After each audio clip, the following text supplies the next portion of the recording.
Hello everyone and welcome back to my channel Edmond Mindaros, and for today's quick tutorial and I'm going to show you guys on how to resolve if folders are seemingly not opening when double clicking on Windows 11 or Windows 10. And without further ado, and let's go ahead.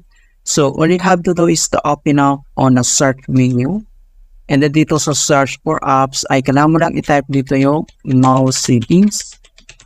And then, click mo lang dito yung open. At madadirect tayo dito sa mouse settings. So, ang next step, dito lang sa mouse pointer speed. So, ang gagawin natin dito ay kailangan lang natin itong i-adjust into slow. Okay, so adjust mo lang tong arrow na yan.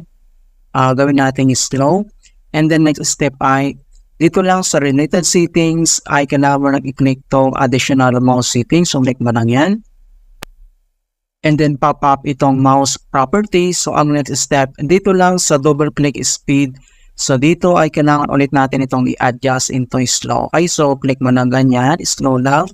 And then click mo lang dito yung apply. And then click mo lang dito yung okay. And then after dito, so close lang natin. And the next solution na pwede natin gawin. So dito lang sa search menu ulit. And then dito sa search for apps. So kailangan mo lang i-type dito yung File Explorer, and then click mo lang dito yung open. And then next step, dito sa File Explorer ay dito lang sa gitna makikita mo dito yung tatlong dots, so click mo lang yan.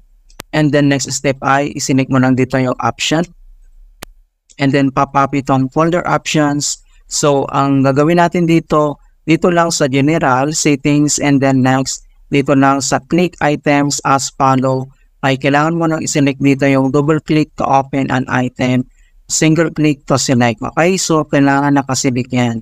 And the next step ay click mo lang dito yung okay. Alright, so click mo lang ganyan. And then close lang natin dito. At dito lang sa start menu at kailangan lang natin mag-restart. Okay, so ganoon lang po kasimple on how to fix double clicking not opening folders in Windows 11 or Windows 10. And please don't forget to like this video, subscribe to my channel for more quality content. Thank you guys, and see you in my next tutorial.